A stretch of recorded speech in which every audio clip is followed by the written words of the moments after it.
Hello, welcome to Locked On Sharks, the premier hockey podcast of your favorite team in the Bay Area. On today's episode, we're going to dig into some of Mike Grier's acquisitions over the offseason and how guys like Luke Kunin, Nico Sturm, Matt Benning, how these guys are looking so far early into the Sharks season and see kind of where maybe the Sharks might have gotten some bang for their buck, or maybe where, or at least early into the season, maybe rethinking some of these decisions. So all that and more on today's episode of Locked On Sharks.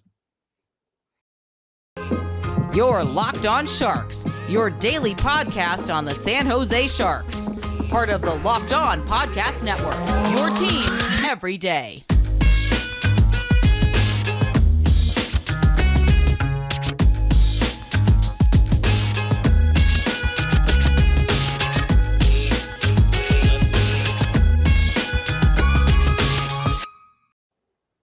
I'm your host, JD Young, contributor at Fear the Fin and San Jose Hockey Now.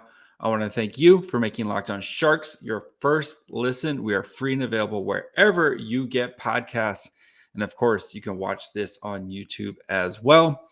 And again, since the Sharks couple days off here, nice time to kind of take a nice little breather, see where they're at heading into the season. Yesterday, we talked about the prospects, kind of a nice little check-in on basically all the prospects who are not Barracuda guys, since we do cover the Barracuda a little bit more extensively on the show now because the Barracuda are fun. I'm recording this right now as the Barracuda are playing. It's the second period. It is 1-0 Calgary. So yes, I've got an eye on that and doing this at the same time. But wanted to kind of look at how some of Mike Grier's early moves, or at least the additions, how they're kind of fitting and gelling with this team and what type of contributions that they've had, at least for an early start to this season. So good friends over at Evolving Hockey, you're going to be using their RAPM charts, where kind of a nice way to see where a player is in comparison to others. And if you've probably seen these charts floating around, I'm going to try to do my best to explain them the best I can. Especially because, you sometimes you see them, you're like, oh, I see all the red is bad, all the blue is good. But what does it actually really mean? So I'm going to spend a little time explaining these for you guys. If you know what they are, congratulations. But if you're not, and you've always been kind of like, I see these things, but I don't really know, at least I'm going to try my best to explain kind of what they mean for everyone here. So we're going to start looking at the forwards, and then we'll spend the last part, the defensemen, just kind of, again, so I'm going to just look at the raw counting stats, goals, assists, all that ice time.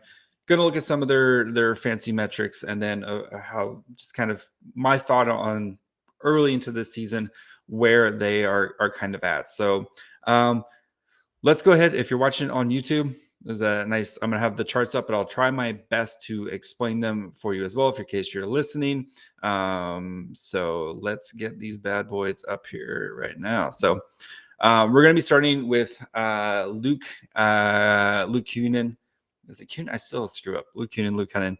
And if you're looking at the chart right now, it is not super pretty. It's a lot of red. So the way Evolving Hockey does is basically they have what they call like a Z score. So if you're a 0, that means you are basically a NHL replacement player. You are kind of the bottom line.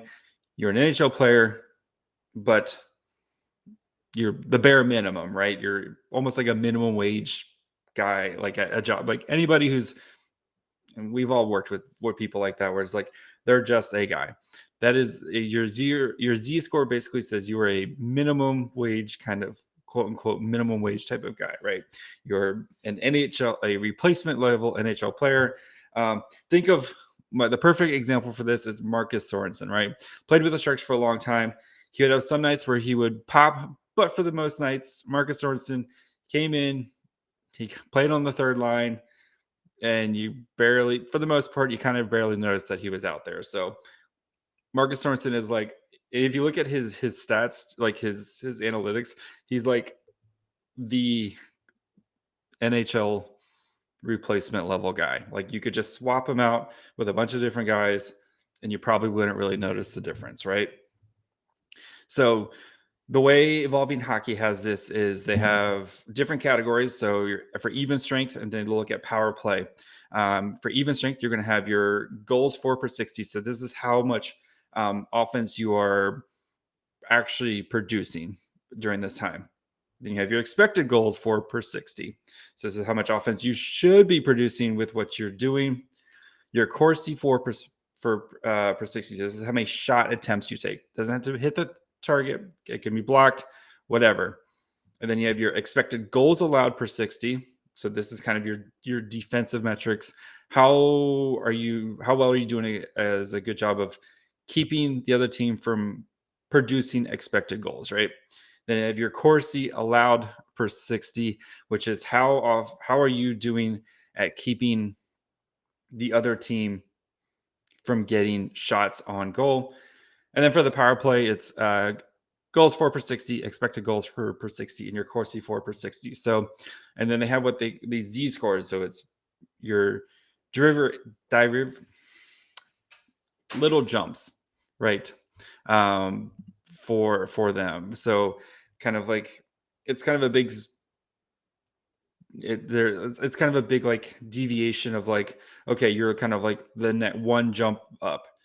Think of it almost like a big bell curve, but on its side type of thing. So for Luke, our boy Luke Kunin, you see a lot of red here. So he is basically negative in all categories, and some of them are much worse than the other. For example, his Corsi allowed is almost 2 standard deviations below a replacement level player. So he is bad at getting shots or allowing the other team to get shots on goal. And the Evolving Hockey models, they try to use, like, it is kind of what you are doing as a player, not what is the team doing or what your line doing. It's very much a what are you doing as a player. So let's start with Kunin's counting stats. So he, this year at 14 games played, he's got 2 goals, 4 assists, -8 for the plus minus if you care about that. Do not care about plus and minus. 17 penalty minutes, is second on the team in penalty minutes behind Jonah Gadovich in his fighting Jonah Gadovich. And then, sorry, I just saw the Russell Crowe thing from South Park. My bad. He has 31 shots on goal. Pretty solid. Timo Meier's 74 shots. What a monster. 31 shots on goal, third on the team. So he is the third most shots on the team. That means behind Timo Meier, who has 74, Erik Karlsson, who's on a historic pace at 45. Luke Kunin is at 31 shots on this team, shots on goal. With a shooting percentage of 6.5.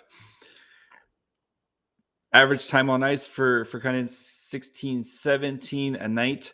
Yeah, he is on the ice a lot, and he's shooting a bunch. His on-ice shot attempts is Corsi. It is 41%, which would put him at third to last of all these Sharks players who have played at least a minute, of Sharks skaters who have played. So whenever he is on the ice, these Sharks are getting outshot by a fair amount. And he is taking a lot of shots. He has 2 goals. Great. But shooting percentage of 6.5 and his defensive metrics are not that great. So I think he's been played at the top, first line. Has been kind of bouncing down a little bit now. I think he's pretty solid on this third line here. So I would prefer if somebody else was shooting a little bit more than Luke Kunin. But so far, I've not been a big fan of this signing and trade, especially giving up a third round, what's probably going to be a very high third round pick, what's going to be a very, very deep draft class. I'm so far, I think this trade, and then you're paying him, over $2 million a year. So far, I'm not a big fan. I wasn't a big fan of the trade now, and early into the season, haven't been super impressed with him. So before we continue, do want you guys know that today's episode is brought to you guys by our friends over at Athletic Greens. If you haven't checked out Athletic Greens, now is the perfect time to check them out. They're the perfect way to take care of your body without having to do too much. So if you want to have better gut health, more energy, you want to optimize your immune system, especially right now, we're in RSV season. If you have, like me, and you have small children who go to school and they come home and they're just bubbly and snotty, this is a great way to help take care of yourself and prevent that. So, and you don't have to take a bunch of pills with it. It's water, a scoop, you shake it up, you drink it. You do that before you even have your morning coffee, and you are good to go. With that one delicious scoop of AG1, you're absorbing 75 high quality vitamins. It tastes good. It's almost got a little chocolatey taste. I kind of like it. So, and it's less than $3 a day, and you're investing in your health. If you're like me, I'm at Dutch Brothers every day. That's like $6 for a cup of coffee. $3 a day helps you out, makes you feel good, helps your stomach, helps keep you healthy. Yeah. So, and right now, they're giving you a free 1-year supply of immune-supporting vitamin D and 5 free travel packs with your first purchase. All you have to do is visit athleticgreens.com/NHL Network. Again, that's athleticgreens.com/NHL Network to take ownership over your health. Get the ultimate daily nutritional insurance. All right, so Luke Kunin, I think he's getting too much, at least in the beginning of the season. I think he was getting too much ice time, taking too many shots. I know he can score some goals, but I think those shots would be better placed in somebody else's hands on the team. So let's go on to Oscar Lindblom. I really like this signing just because I think I like the swing that you were taking on Lindblom. I know he definitely has his red flags with his medical stuff and coming back from cancer. And, and you're paying Lindblom $2.5 million a year. He has not produced how you would like. And by not produced how you like, he has 3 assists in 13 games this year. So he's definitely been up and down the lineup, mostly in that fourth line role. He's only taken 17 shots. He's a guy who I actually would like to see shoot a little bit more because I think he can score and be a scorer. And we've seen him on Philadelphia be a scorer, but definitely not getting a lot of ice time. He's at 28 time on ice right now. That puts him just above Jonah Gadovich, who spends a fair amount of time in the penalty box, and Noah Gregor, who's barely been playing. He's been kind of, Lindblom's been kind of just hanging on there right now. So I have hope for Lindblom that hopefully he can turn around. I think he can still be a really good player. But the price tag of $2.5 million for the production that you're getting right now just isn't working out. His evolving hockey cards, not too bad. Defensively, he's been a plus. He is doing a good job of keeping the other team from shooting and scoring. Again, the offense, he is goals for and expected goals for are both below replacement level. But again, I think with him, you want to see a little bit more shooting the puck, and you don't get a lot of opportunities. So I think he needs to try to take advantage of those opportunities a little bit more.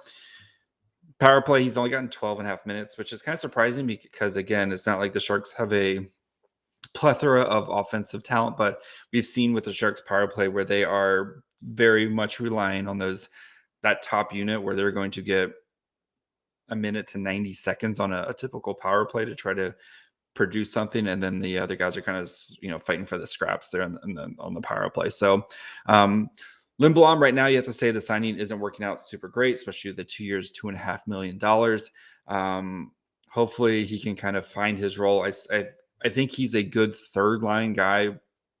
I think if Bonino gets traded, Lindblom should hopefully get a chance to play on that third line role where he can provide some scoring. Hopefully he can get some scoring going here soon. So next guy, Nico Sturm. And so Sturm, of course, signed this offseason to a 3-year, $2 million deal. Started out on the fourth line, has been promoted to that third line center role. Been having a very, very good season for the Sharks right now. And early in, you have to be really, really happy with the signing if you are manager Mike Grier. He is tied second on the team in goals right now. In 14 games played, he has 5 goals, tied with Timo Meier. Erik Karlsson, you crazy, crazy animal. He's shooting, he has 25 shots and 5 goals, so a nice 20% shooting percentage. I don't expect the 20% shooting percentage to continue for Nico Sturm. His career high in goals, he's had 11 goal season, 9 goal season, 9 goal season. He's already at 5. So, he kind of is going to give you 9 to 10 goals a year. Maybe this year he gets up a little bit closer if he can continue his, maybe a little bit closer to 15 if he can continue his outstanding shooting percentage. But early into this season, though, I think you guys be really happy with him, especially because he has solidified that 3C spot. And the Sharks with their 4C of Steven Lorentz has been, he's been solid. We'll get into Lorentz here in a little bit, which I'm realizing that I forgot to pull his card. My bad, Steven Lorentz. I always forget about him because he was part of the trade, not wasn't an actual signing, but the Sharks did re-sign him. So I'm going to add him on the fly here. Hopefully you guys won't notice too bad. So, but back to Sturm. I think, though, you have to be super happy with how his season has gone. Shooting percentage is, of course, is at like 48%. So he's just slightly giving up more shots than he's allowing, or he's allowing more shots than his line is taking. But it's right there, especially for a third line guy.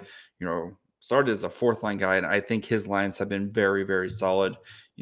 He has made whatever line he has been on much better. And you saw the chemistry him and Svechnikov had early in the season. Now he's playing with, Bonino and Kunin. So hopefully they can, Bonino's been kind of a little to start the season. So hopefully he can kind of help bring those guys back here soon. So kind of help elevate that line. And then let's get into Svechnikov really quick, and then we'll talk about Lorentz and the defenseman. Svechnikov kind of is, brought in 1 year, minimum $750,000 deal. And again, I think you have to be pretty happy with him, especially considering you're paying him literally the least amount of money that you could actually pay a hockey player. He had in 11 games, he's got 2 goals, 3 assists for 5 points. Is actually as a plus if you're into plus minus. Playing 11, 33 a night, so not getting a ton of ice time. Did play a little bit on the first line, mostly been kind of a bottom 6 guy.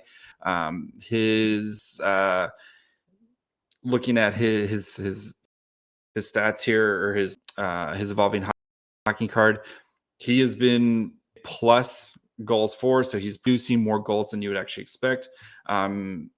He's actually kind of way up producing because his expected goals are actually minus, but the actual goals for is plus, is over 1 standard deviation. Corsi 4, expected goals allowed, kind of right there in the middle, but his Corsi allowed 60. So when he's on the ice, he's doing a great job of keeping the other team from getting shots on goal. And I know people are like, well, who cares about if you get shots on getting shots on, if you can't score unless you're actually shooting. So he's doing a good job of keeping the shots down. He's only gotten 2 minutes of power play time, so I'm not really too worried about his actual power play time. So all right, let us take a break. Want to, of course, let you guys know about the Locked On Sports Today podcast. Thank you guys for making Locked On Sharks your first listen. We are free and available wherever you get podcasts, wherever you're listening. Apple, Spotify, YouTube. If you're watching on YouTube right now, you really should, really should actually try to subscribe. If you have not subscribed, it makes me feel better. So, but go check out the Locked On Sports Today podcast. They've got you covered for all the biggest stories going around in sports. Go beyond the scoreboard, behind the scenes with local experts and insights that only Locked On can provide. Locked On Sports Today, available on this app, YouTube, and wherever you get podcasts. Okay. Let us get back into our diving back into our people here. So we have next Steven Lorentz, who was able to add back in here. Bam. Lawrence working out pretty solid for the trade. So again, they got him. Lawrence was added in the Brent Burns trade. And then they signed him to 2 years, basically a little over $1 million. He's been kind of started on the wing, but now he's been playing the fourth line C role. And it looks like the Sharks might have found a pretty solid guy here in Lawrence. So, and then when I talked to Jared after the Sharks traded Brent Burns, he spoke very highly of Lawrence, said he's like a really good dude off the ice, but that he is like a awesome fourth line guy. He's going to come in, bring energy, and kind of be that guy. And so far, it looks like the Sharks might have found here.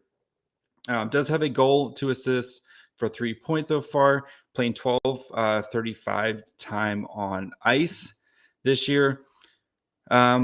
His Corsi is, where is he at? He's 10th on the Sharks right now, 50% shot attempts for their Corsi. So he's basically, for every shot he is allowing, his line is also making a shot. So pretty even there. But he's doing a good job so his goals for, he's actually should have more goals. If you look at his offense,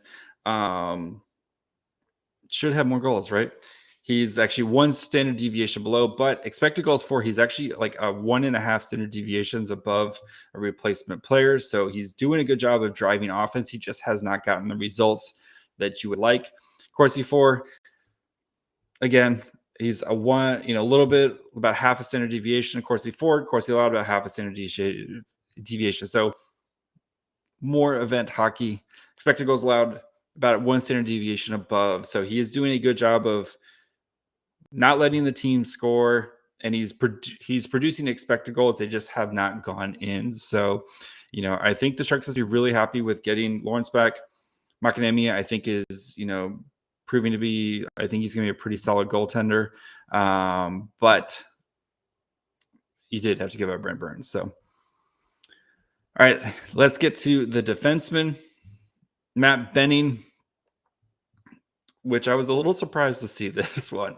Not going to lie when I saw the Benning card.